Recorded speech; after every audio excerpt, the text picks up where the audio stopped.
Assalamualaikum warahmatullahi wabarakatuh.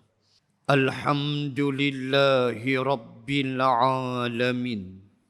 Wabihi nasta'in ala umuri dunya waddin. Ashhadu an la ilaha illallah wahdah لا شريك له واشهد ان سيدنا محمدا عبده ورسوله صلوات الله وسلامه على النبي المصطفى محمد ابن عبد الله صلى الله عليه وسلم وعلى آله وصحبه أجمعين. سبحانك لا علم لنا إلا ما علمتنا إنك أنت العليم الحكيم. بسم الله ما شاء الله لا حول ولا قوة إلا بالله العلي العظيم. أما بعد أعوذ بالله من الشيطان الرجيم. وأن ليس للإنسان إلا ما سعى وأن سعيه سوف يرى ثم يجزاه الجزاء الأوفى. صدق الله العظيم.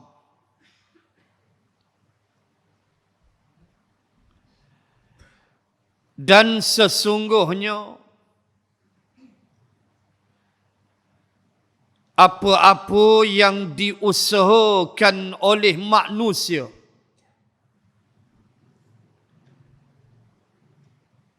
dia akan melihatnya.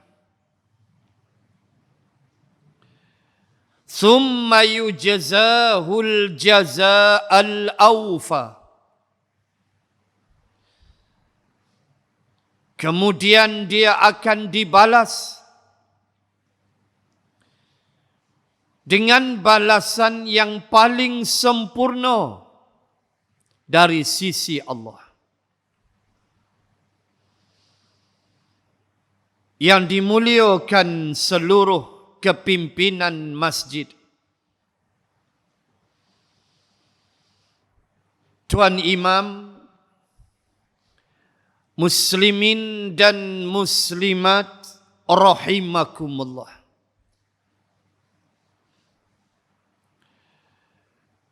Al-Imam At-Tirmidzi rahimallahu ta'ala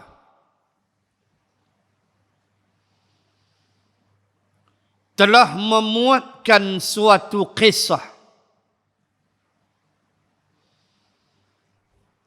perbualan di antara para sahabat dan baginda Rasul sallallahu alaihi wasallam.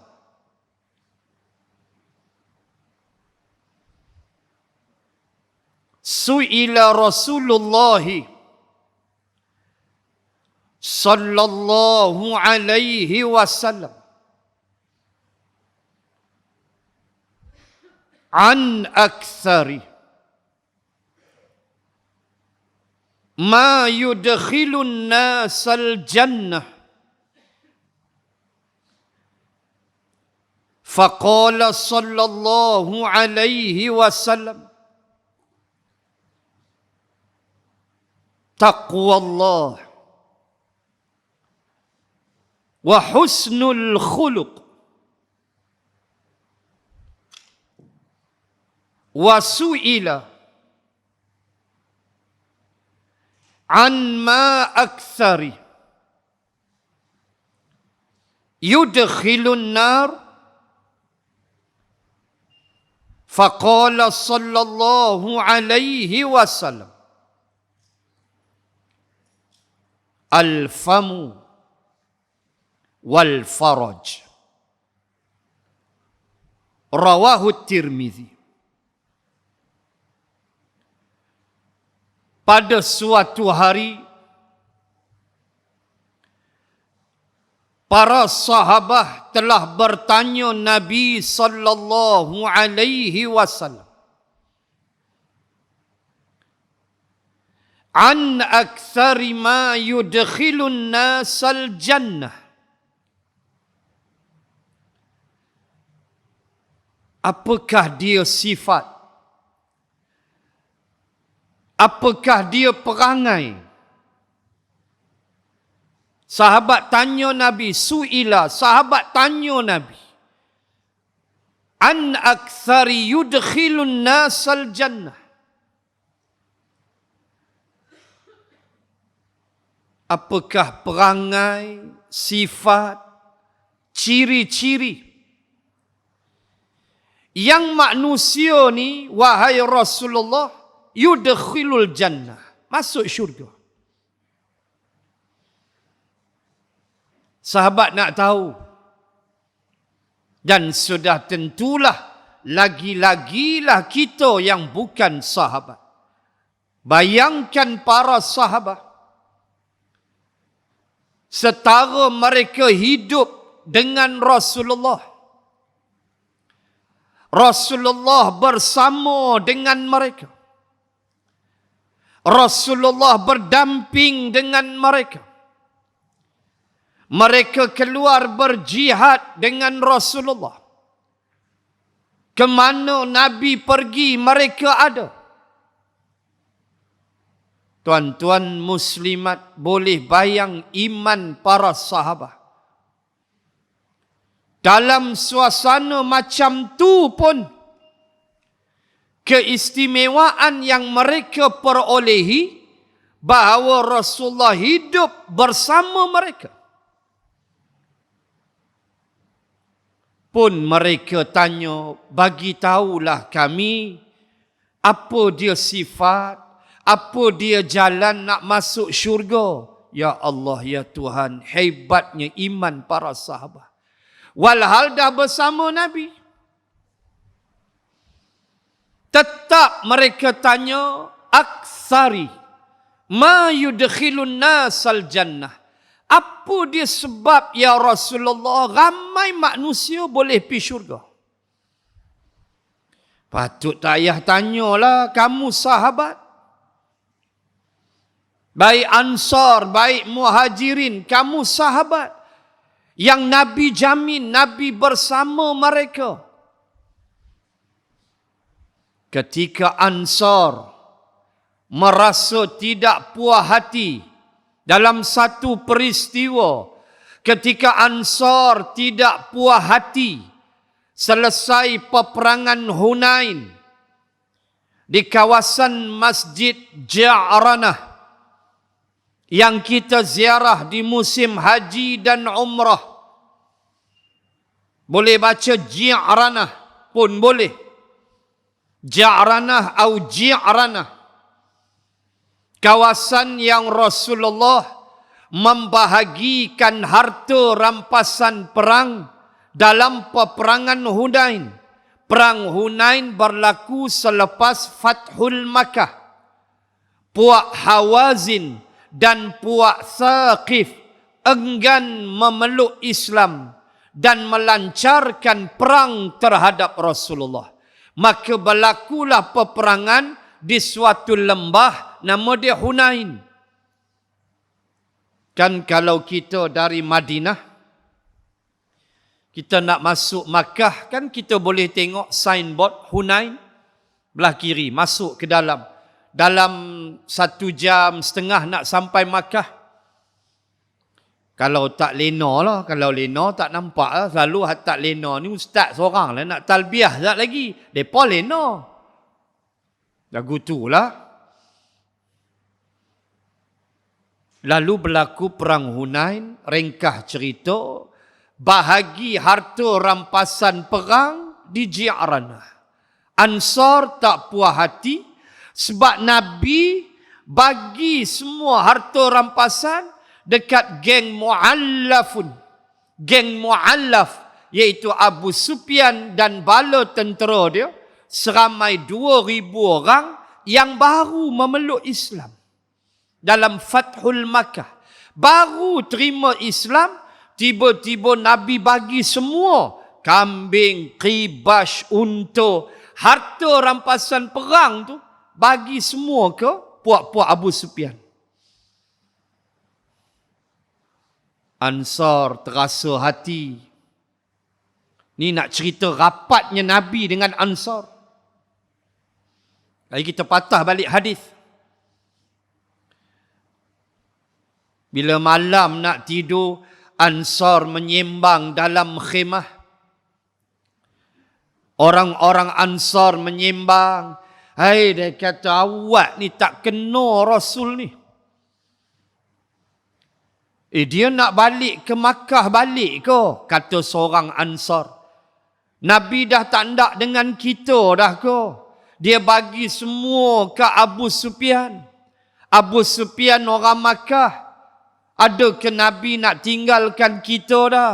Nabi nak balik ke Makkah sebab Makkah sudah bersih daripada berhala. Jawab seorang pula ujung khemah. Lah, takkan Nabi tak ingat kita?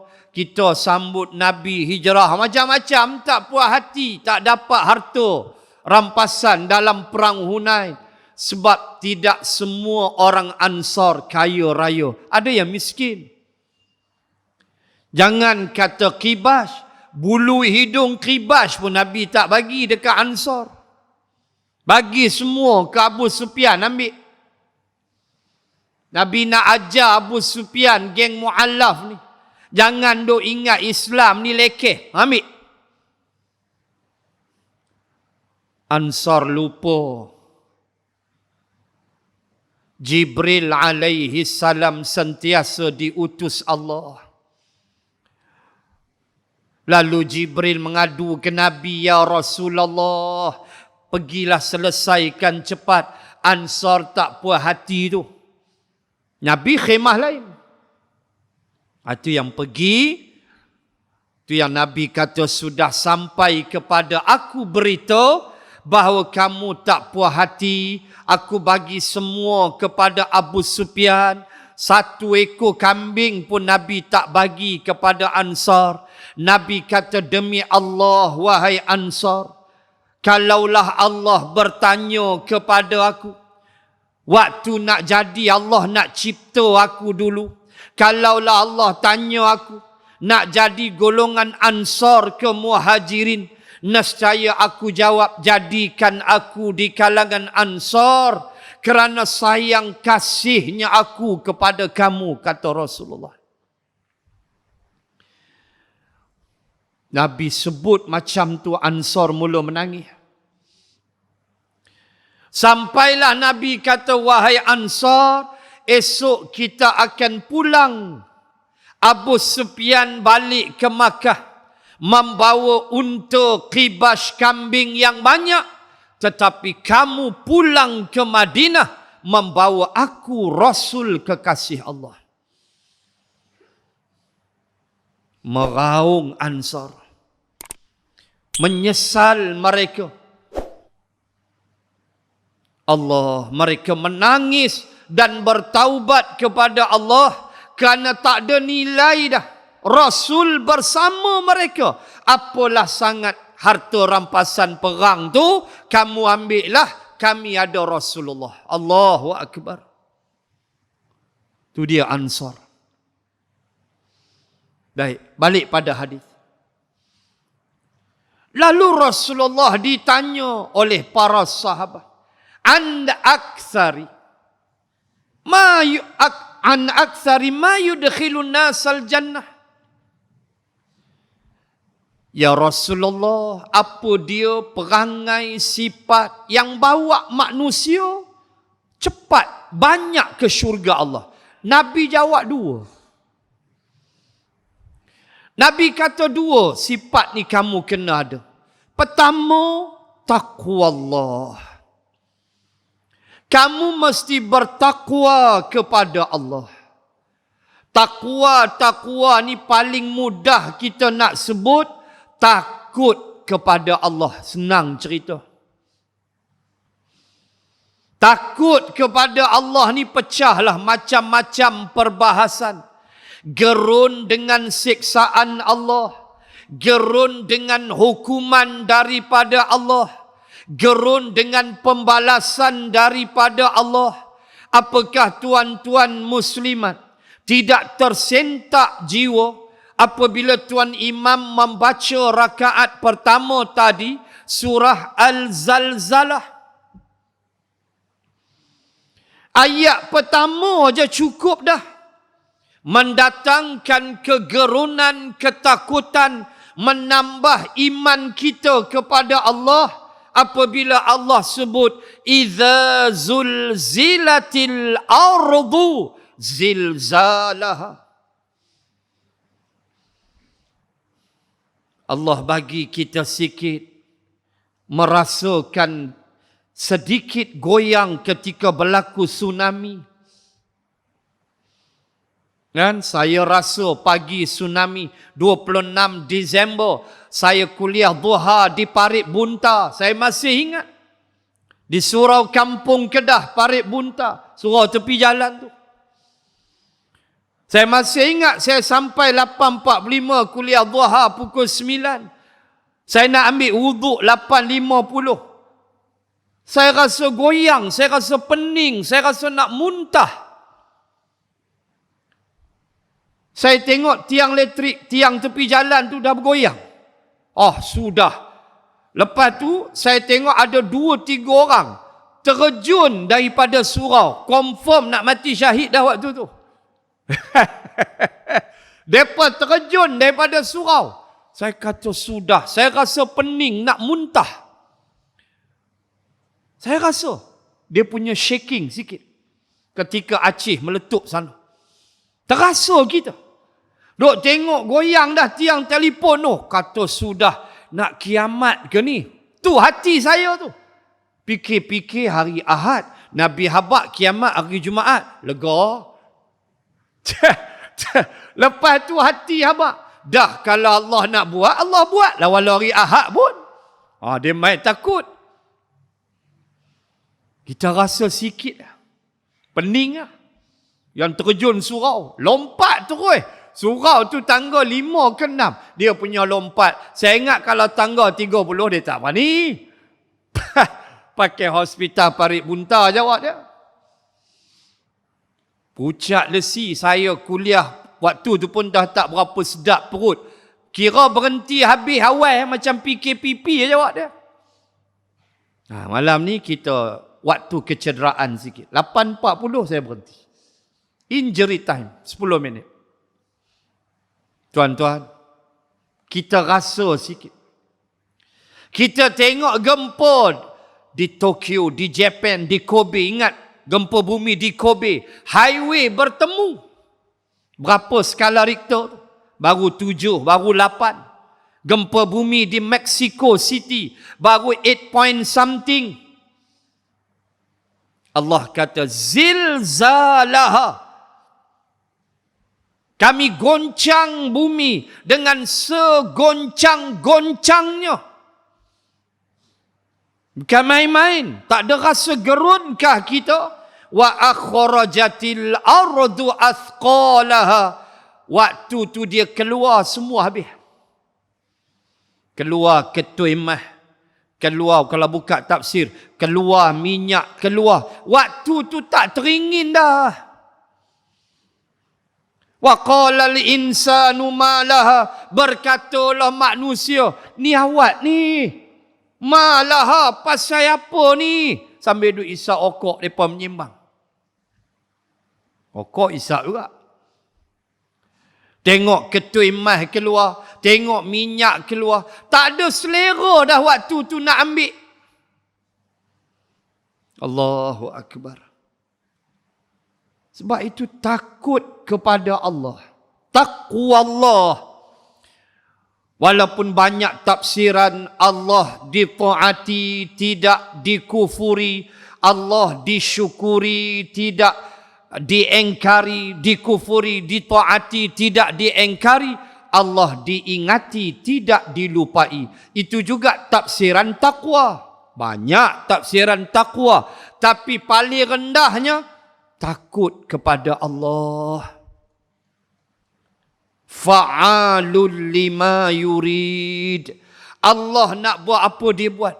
Hak dia, dia nak buat apa dia buat. Kita rasa gerun dan takut takwa Allah. Ada satu ayat di hujung suratul Hasyr. Allah cerita tentang syaitan. Kamathali syaitan idza qala lil insani kfur. Hujung sebelum sampai ayat ya ayyuhallazina amanu taqullah wal tanzur nafsum ma qaddamat lighad. Sebelum sampai ayat tu, lepas tu datang law anzalna hadzal Quran kan. Melayu namakan surah ni surah law anzalna. Melayu senang ya. Surah Al-Hasyr bukan law anzalna. Dia main bedai ya. Sebelum ayat tu ada satu ayat. Tuan tengok. Cerita syaitan. Syaitan ni dia berkata pada manusia, ukfur. Kufurlah engkau. Dia hasut kawan ni. Kufurlah engkau. Falamma kafar.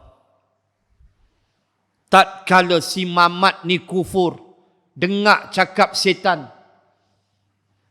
Apa Allah kata? Setan pun kata, inni bari'um minka. Sesungguhnya aku berlepas diri daripada engkau. Besok hari kiamat, jangan salahkan aku. Engkau sesat, pasal apa ikut aku? Sebab engkau punya pasal lah. Lebih kurang begitulah. Kau jangan blame aku besok dalam neraka. Sebab engkau sesat, engkau lah yang bodoh ikut aku. Bari'um minka. Bara'ah makna membebaskan diri. Pembebasan bara'ah. Bari'un, aku melepaskan diriku. Barrah, kalau kita gaduh dengan Pak Arab. Kan, Pak Arab dia marah kita. Dia dah habis marah dah. Dia kata apa? Barrah. Barrah ni makna hamba-hamboi aku tak mau tengok muka hang. Melepaskan diri. Barrah. Bara'atun minallahi wa rasulihi. Surah At-Taubah dinamakan juga surah Bara'ah, iaitu Allah dan Rasul berlepas diri daripada musyrikin Makkah. Baik, setan kata apa? Inni bara'um minka. Bari'um minka. Aku melepaskan diri aku daripada engkau. Lalu dia kata, inni akhafullaha rabbal alamin. Sesungguhnya aku takut kepada Allah, Tuhan sekalian alam. Mari kita renung sekejap. Setan yang confirm masuk neraka. Syaitan yang confirm ahlun nar. Disebut Allah. Dia pun ada sifat takut kepada Allah. Cuma dia jahat, maka Allah humban dia dalam neraka kekal abadi selama-lamanya. Umur dia panjang sampai hari kiamat. Nak sebut ayat tu ajar kita, syaitan pun ada perasaan gerun dan takut kepada Allah. Kaifa haluna, bagaimana kita semua? Kaifa haluna, bagaimana hal kita? Bagaimana khabar keadaan kita? Adakah kita rasa kita tak perlu takut kepada Allah? Tak ada perasaan gerun, perasaan risau kalau melanggar perintah Allah. Tak ada perasaan takut kalau melewat-lewatkan solat. Umpama contoh, tanpa alasan dilewat-lewatkan solat. Tak ada alasan saja. Ada tak perasaan gelisah?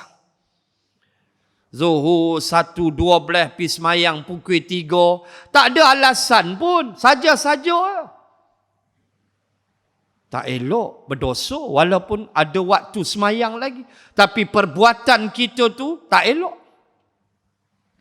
Ada tak perasaan tu? Takut ketika kita melalaikan solat tu, katakanlah waktu tu Allah ambil nyawa. La ilaha illallah. Bukan ada alasan. Kereta rosak ke, meeting panjang ke, apa ke, operation pembedahan ke, apa ke. Tak ada alasan. Saja suka-suka lewatkan semayang. Cuba bayang, ketika kita melewatkan solat tu, tiba-tiba Allah ambil nyawa. Apa nak jawab dengan Allah? Takut, tuan-tuan. Takut. Sebab itu Nabi kata sifat pertama yang membawa manusia masuk ke syurga ialah taqwa Allah. Takutlah pada Allah. Kita solat 100% mustahil dapat khusyuk. Tak dapat. Cuma ulama fiqh dia bagi pesejuk sikit. Ulama fiqh kata serendah-rendah maqam khusyuk ialah kamu tahu kamu sedang semayang. Jadilah hak tu. Jadilah. Waktu kita semayang isyak saat lagi, kita baca Fatihah tu, kita tahu kita sedang solat. Itulah serendah-rendah khusyuk. Jadilah. Hak tu pun jadilah. Daripada tak ingat apa, sedap-sedap bagi salam, habis. Itu yang Nabi kata, solat tu dilempar ke wajah pelaku dia. Kan Nabi sebut, solat tu menghadap Allah, Allah ambil solat, lempak dekat muka pelaku solat. Oh, takut kita. Macam lempak kain buruk. Kita mengaku hak tu. Kita nak jadi macam sahabat. Ada sahabat terkena panah. Nak cabut panah tu, tunggu dia solat. Waktu dia solat, cabutlah panah tu. Punya khusyuk. Siapa tu? Sayyidina Ali radhiyallahu anhu. Encik Ali tak sampai tahap tu. Angkat takbir, nampak kunci motor duk lekat lagi. Kunci motor terlupa cabut, duk lekat lagi. Dalam hati dia kata, mampulah motor aku kena curi. Rokok-rokok kak, hati duk cakap, hak tu semayang kita. Ulama fiqh, paling tidak, kamu sedar kamu semayang, jadilah hak tu pun. Tak takutkah dengan ancaman daripada Allah? Allah, ya Allah. Kena ada sifat itu. Itu yang pertama Nabi kata. Yang kedua, husnul khuluq. Engkau memiliki akhlak yang baik. Akhlak, tuan-tuan, bukan benda mudah. Akhlak, budi pekerti, perangai. Kita nak dapat, kita nak bina akhlak yang baik. Allah, bukan senang, tuan-tuan. Akhlak ni macam-macam lah. Akhlak di jalan raya, akhlak dalam masjid, akhlak beradab bila mengaji. Akhlak ni Tok Sah cakap lah punya luas. Akhlak dengan manusia, akhlak dengan binatang, akhlak dengan alam yang Allah cipta. Akhlak dengan pokok kayu kayan, akhlak dengan laut, dengan sungai. Pi lempak sisa toksit dalam sungai, tu empat beradik tu. Tak duk kena dakwa. Salah tak salah bicaralah. Pi dakwa empat beradik tu. Sungai baru-baru ni Selangor tak ada air. Tak ada akhlak. Islam dia cukup tekan persoalan akhlak. Sampai Nabi kata, innama bu'ithtu liutammima makarimal akhlaq. Dalam banyak ajaran Nabi ni, kita baca Quran, Nabi ini sirajam munira, Nabi ini pelita yang menerangi, Nabi ini da'iyan ilallah, Nabi ini da'i penyeru ke jalan Allah. Banyak cerita tentang Nabi. Salah satu Nabi sebut, aku ni Allah bangkitkan untuk apa? Untuk aku ni liutammima makarimal akhlaq, untuk aku mengajar kamu menyempurnakan akhlak yang mulia. Husnul khuluq. Dan kita mengaku nowadays, al-an, at present, akhlak semakin hancur. Ini kita kena admit. Akhlak anak-anak muda yang tak reti hormat orang-orang tua. Berapa banyak? Akhlak orang lelaki yang tak reti hormat orang perempuan, ini semua cukup banyak. Paling kita cukup takut tiada berakhlak dengan agama Allah ini. Sebab itulah Allah, Rasul pertekankan sampai Nabi kata, cepat kamu ke syurga bila kamu punya akhlak yang baik. So saya tak perlu hurai, semua tahu apa dia akhlak, budi pekerti, perangai, mau baik. Sampai Allah pesan dalam suratul Qasas, wa ahsin kama ahsanallahu ilaik.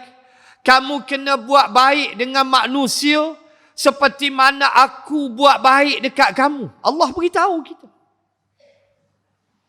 Wa ahsin, suratul Qasas ayat 77. Kamu buat baiklah dengan orang. Kama ahsanallahu ilaik. Seperti mana aku ni Allah buat baik dekat kamu. Apa yang Allah tak buat kat kita. Sampai antara asma'ul husna, nama Allah ialah Al-Bar. Al-Bar ni mudah cerita, Allah suka buat baik. Cubalah tuan-tuan renung sepanjang tuan-tuan hidup. Mampukah kita mengira kebaikan Allah kepada kita?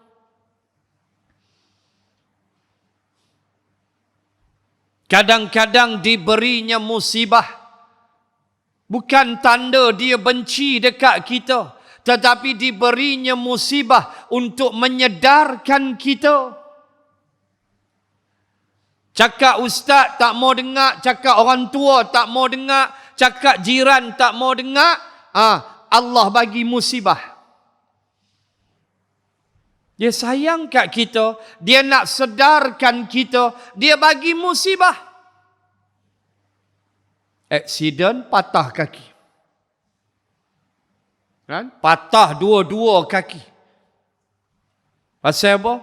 Pasal 10 tahun dah tak pergi masjid, contoh. 10 tahun dah tak pergi dengar kuliah. Masjid ni tak pandang lalu, contoh. Kaki dua elok. Tak rajin nak pergi rumah Allah. Tak rajin, tak jenuh. Solat berjemaah ni tak minat, tak suka. Solat juga, tapi tepi televisyen. Sambil rokok, duk jelin, duk tengok bola. Pasal tambah masa Barcelona dengan Real Madrid. So azan 5:59, waktu tu tengah penalti. Kacau. Tak ke masjid. Sambil duk angkat takbir, duk tengok penalti. Jahanam. Semayang tepi TV ya. Sujud-sujud rasa keras. Rupa biji kurma lepas buka puasa. Duduk bawah sejadah. Apa nikmat semayang itu? Tak rajin. Allah bagi aksiden, patah 2 kaki. Sambil duk patah termenung kaki simen kat hospital, duk fikir, inilah kasih Allah. Allah buat begini sebab aku jenis hak tu. Moga-moga sedar. Allah sayang kat kita tuan-tuan. Allah Al-Bir. Asma'ul Husna. Nama Allah Al-Bir. Allah suka buat baik. Kita nampak macam tak elok, tapi Allah bagi isyarat dekat kita. Early wake up. Allah goncang kita supaya kita jangan terlanjur. Hang dah elok besok, hang mai masjid. Hang guna kaki hang mai masjid.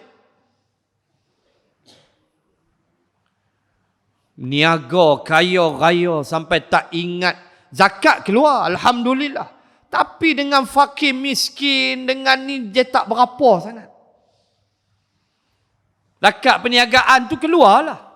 Tapi jenis bakhil ni, nak derma tak berapa, mahat tafih tak berapa pandang, masjid tak berapa nak bagi. Allah sayang, dia bagi kita susah meniaga. Penghabis dia bagi bankrupt. Nah, dah bankrupt baru sedar ke diri.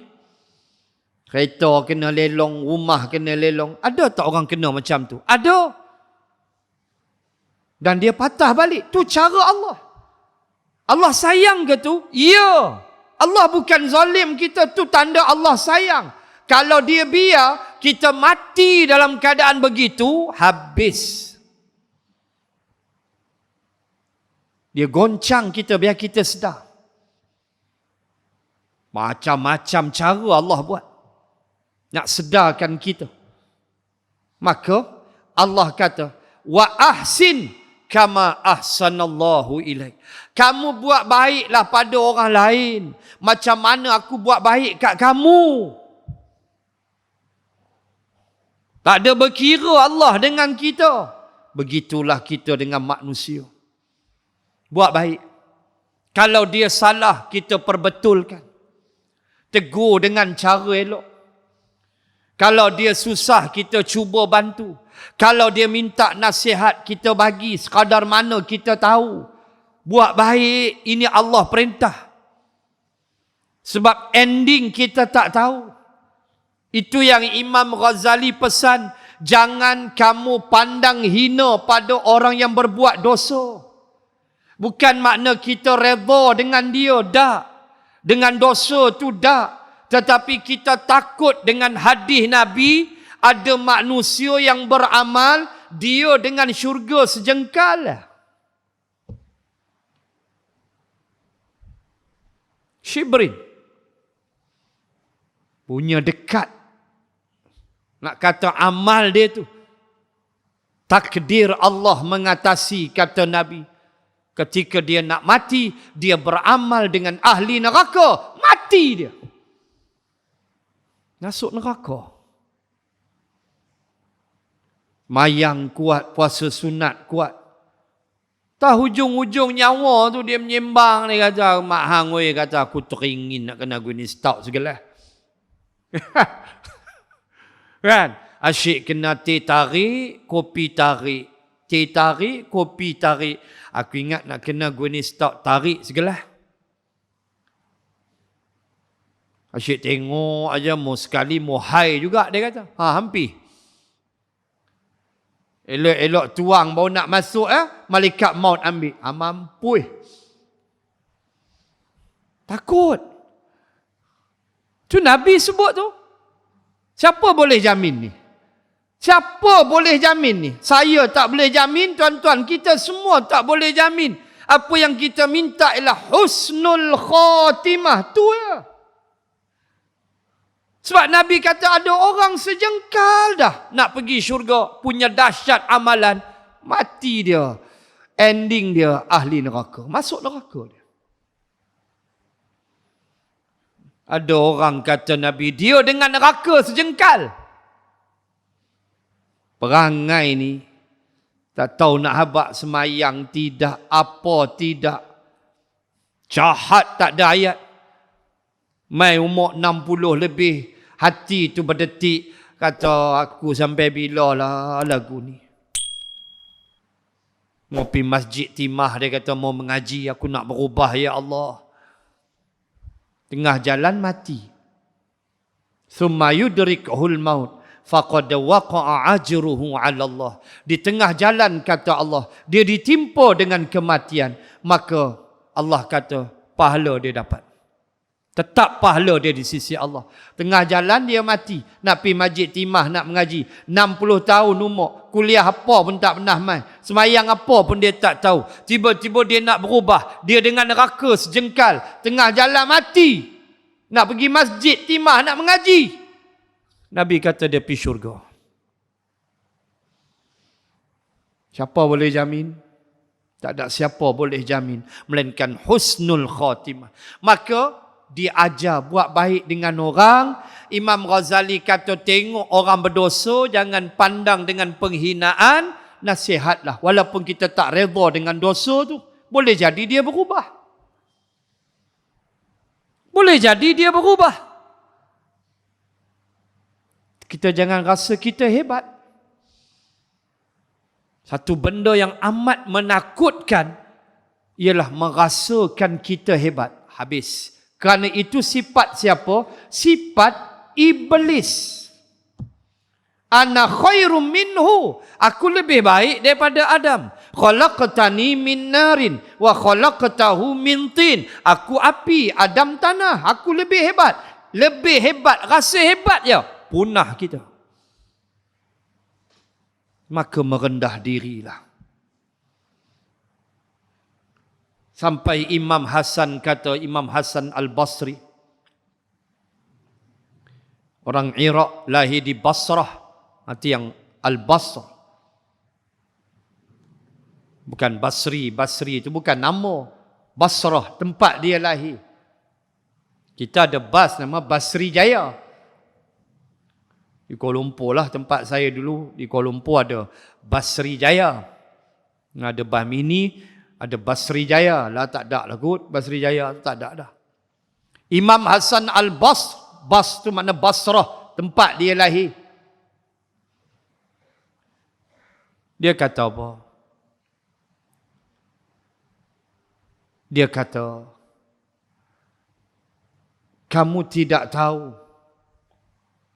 Boleh jadi si Mamat ni, dia bertaubat kepada Allah dan kita ni pula dalam keadaan tak tahu ending kita, maka dia ajar, kamu lihatlah orang lain, kata Imam Hasan, kamu tengok orang lain tu lebih baik daripada kamu. Tu cara tawaduk.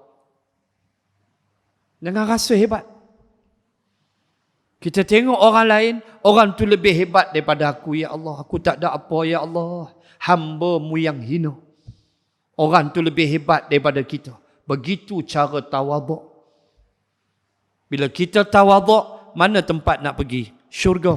Bila kita takabur, mana tempat nak ambil? Neraka. Sambung hadis. Su'ila. Maka Nabi ditanya lagi. An aktsari ma yudkhilun nar. Apakah sebab ya Rasulullah yang membawa manusia banyak ke neraka? Tadi ke syurga, dua sifat, taqwa Allah wa husnul khuluq. Kamu bertakwa kepada Allah, kamu takut kepada Allah dan kamu memiliki akhlak yang baik. Syurgalah kamu. Lalu sahabat tanya, an aktsari ma yudkhilun nar. Apakah penyebab perangai, fi'il, sifat yang paling banyak bawa manusia ke neraka? Nabi jawab dua juga. Itu kata Rasulullah tu bijak, fatanah. Dia tak jawab tiga, dia tak jawab empat, dia jawab dua juga. Itu Rasulullah sesuai dengan jawapan pertama tadi. Dua sifat, maka lawan dia dua. Senang sahabat nak ingat. Nabi kata dua. Al-awwal, al-famu. Mulut. Mulut. Maksud mulut apa? Lidah. Buka kitab Ihya Ulumuddin, tuan-tuan belajar bab bencana lisan. Kita belajar bab tu, kira rasa tak mau nak bercakap, takut. Takut. Nabi kata al-famu, mulut, makna lidah tu. Sebab itu Nabi kata falyaqul khairan aw liyasmut, dalam suatu hadis Bukhari Muslim, Nabi kata tanda seseorang tu beriman kepada Allah dan hari kemudian, tanda dia beriman apa dia? Falyaqul khairan. Kalau dia cakap benda elok. Dia cakap benda khair, benda baik. Benda yang bawa orang ingat pada Allah, ingat pada akhirat. Walaupun dia sebut tu ekonomi, dia sebut tu jenayat ke apa ke, tapi dia kait dengan agama Allah. Auli yasmut, atau lebih baik engkau diam, kata Nabi. Berapa banyak fitnah yang dilemparkan. Oh, sekarang tak pakai mulut, pakai tangannya, WhatsApp, grup. Tembak fitnah dalam Facebook, dalam Twitter, macam-macam. Nabi sebut mulutlah penyebab pertama kepada ramai dihumban dalam neraka, bermakna lidah yang bercakap. Maklumlah Melayu kata lidah tak bertulang. Kalau ada tulang tu payah sikit, tu maksud peribahasa Melayu tu. Bila tak ada tulang ni dia lepas ikut suka. Tuan-tuan muslimin muslimat, orang yang benar-benar beriman adalah manusia yang tahu menghargai lidah dia. Kalau dia nak menyembang pun dia sembang benda elok. Kalau dia tersembang benda tak elok, dia istighfar cepat. Itu orang beriman.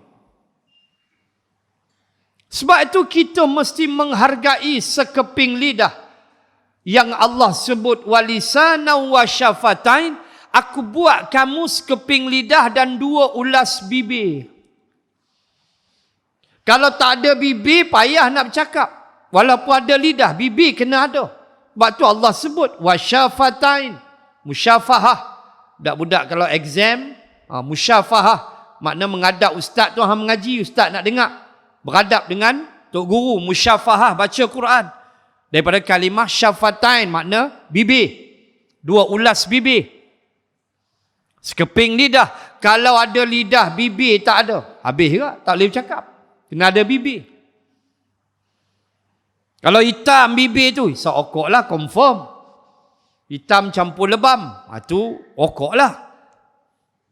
Tuan-tuan, kita nak sebut, bila kita bercakap, tolong tapih. Imam Syafi'i kata, berfikirlah kamu sebelum bercakap. Imam Syafi'i pesan, sebelum bercakap tolong fikir dulu, jangan main hentam ya. Bila tak fikir tu risiko dia besar.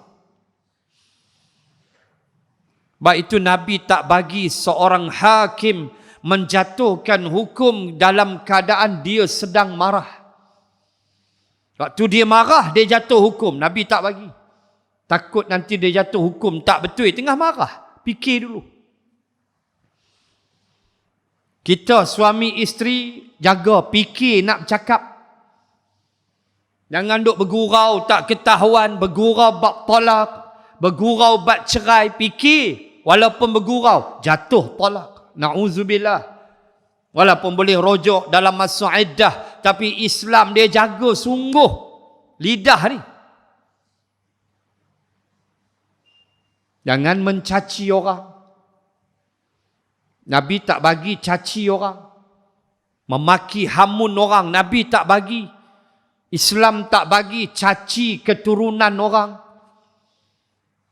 Ni apa punya mamak tongkang mana mai ni? Duk hina kawan. Caci keturunan orang, Islam tak bagi. Tak gunanya mamak tongkang. kari mana dia makan, ampah habak mamak tongkang, hina dia. Caci, tak boleh. Islam tak bagi caci makanan. Tak nak makan, tolak tepi, jangan caci makanan. Islam tak bagi caci sembahan orang kafir. Dia nak pikui Kavadi ke Subramaniam punya dewa ke, dia punya pasal. Jangan kamu caci, kata Nabi. Nanti dia mencaci Allah. Ni Islam aja. Tambah caci orang. Salah apa betul? Caci jangan. Salah beritahu salah. Mencaci Islam tak bagi. Lidah jaga. Sampai dalam hadis yang lain, berapa ramai manusia, kata Nabi, disembam dalam neraka kerana hasil tuaian lidah-lidah mereka. Buat fitnah dekat orang, wajib minta maaf pada orang yang kita fitnah. Mengumpat orang, wajib kita minta maaf pada orang yang kita umpat. Kalau dah kawan tu mati, Imam Hasan kata, minta ampunlah kamu dengan Allah. Selagi dia hidup, kalau boleh kamu jumpalah dia. Minta maaf, terkata dekat dia dulu. Kalau dia mati, kamu minta ampun dengan Allah. Moga Allah ampun kamu. Sebab akhirat tuntut. Itu yang takut kita. Maka jaga mulut. Alfamu. Mulut boleh bawa manusia menuju kebenaran. Mulut juga bawa manusia menjadi sesat. Nak cakap, fikir. Satu. Dan yang terakhir, saya janji tadi 8.40, saya kena berhenti. Dekat dah 8.40. Dan yang kedua, kata Nabi, yang membawa kamu ke neraka ialah al-faraj, kemaluan kamu. Baik, itulah Nabi sebut dalam hadis, antara golongan manusia yang Allah tidak sudi bercakap dengannya pada hari kiamat ialah orang tua yang berzina. Orang tua yang berzina. Baik, itu ada satu doa Nabi, su'il kabir.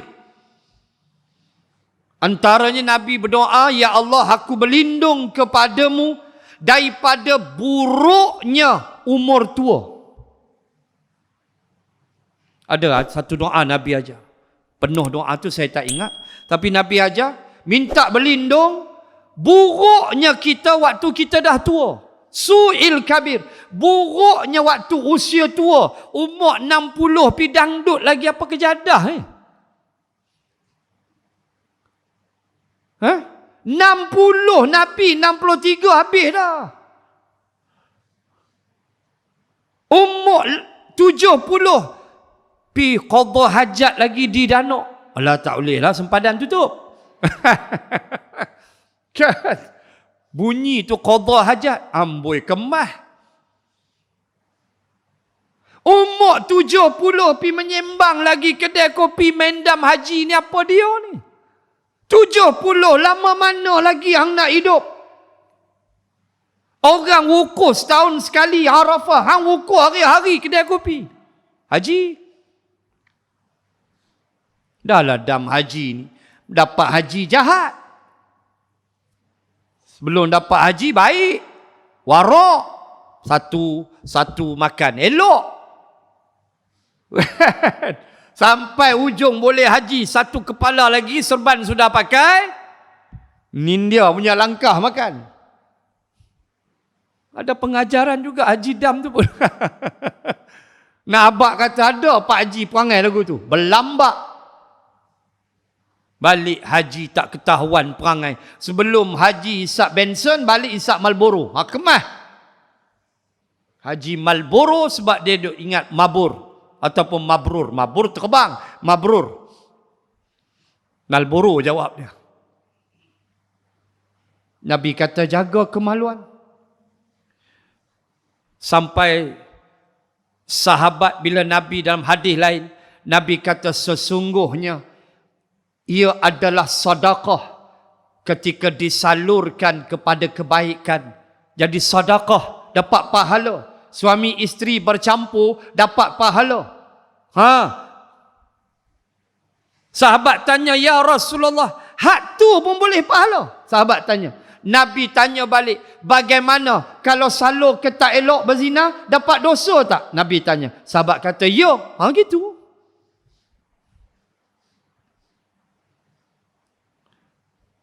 Sampai isteri yang mandi hadas kerana bersama dengan suaminya, kan pahala dia macam menunaikan haji, besarnya pahala dia, ledayan suami dia.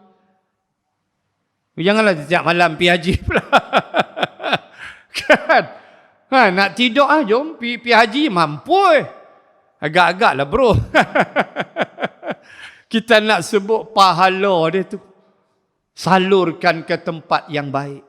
Tu Nabi kata dua, cepatnya kamu ke neraka. Ramai tak orang tua yang berzina? Allah, semoga mereka bertaubat kepada Allah. Takut kita. Ini dua jalan. Al-famu wal faraj. Mulut dan kemaluan membawa kamu masuk ke dalam neraka paling banyak sekali. Taqwallah wa husnul khuluq. Kamu takut kepada Allah dan kamu punya akhlak yang baik. Itulah yang membawa kamu banyak ke syurga Allah. Semoga Allah memilih saya, tuan-tuan muslimat, anak cucu, keturunan ibu ayah kita menjadi ahli syurga. Amin ya rabbal alamin. Berhimpun semuanya di dalam syurga Allah kekal abadi selama-lamanya. Sekadar itu dulu untuk musim PKPP. Kita tak boleh berpanjang-panjangan. Kita kena patuh kepada ulil amri kita. Apa yang pemerintah sebut, patuhlah. Jangan ada kita dengar, dapat maklumat, ada yang komplain, semayang jarak-jarak ni ada yang komplain. Tak sahlah. Ikut kata pemerintah. Ikut kata pemerintah. Walaupun kita rasa macam tak berapa selesa, jauh benar 1 meter. Tapi pemerintah, alim ulama, majlis fatwa, mereka lebih ilmu daripada kita. Ikut saja. Jangan doa abang ini sunnah WHO pula dah. Janganlah cakap macam tu, sunnah WHO pula dah. Tak mau. Kita patuh kepada ulil amri kita. Apa dia habaq, kita ikut. Kerana mereka lebih ilmu daripada kita. Hak kita ikut saja. Jangan cakap banyak. Nanti sampai masa saya yakin kita akan bertemu balik bahu kita, insya-Allah. Sabar. Mudah-mudahan Allah berkati pertemuan kita dan memasukkan kita dalam rahmat dan kasih sayangnya. Amin ya rabbal alamin. Bismillahirrahmanirrahim. Alhamdulillahi rabbil alamin. Assalatu wassalam ala rasulillah wa ala alihi wa sahbihi ajma'in. Allahumma zidna ilman warzuqna fahman. Allahumma rzuqna fahman nabiyyin wa hifzal mursalin. Allahumma ij'al jam'ana hadha jam'an marhuma wa tafarruqana min ba'dih تفرقا معصوما وصلى الله على رسول الله وعلى آله وصحبه وبارك وسلم والحمد لله رب العالمين. سبحانك اللهم وبحمدك نشهد أن لا إله إلا أنت ونستغفرك ونتوب إليك. Wallahu a'lam. Assalamu alaikum warahmatullahi wabarakatuh.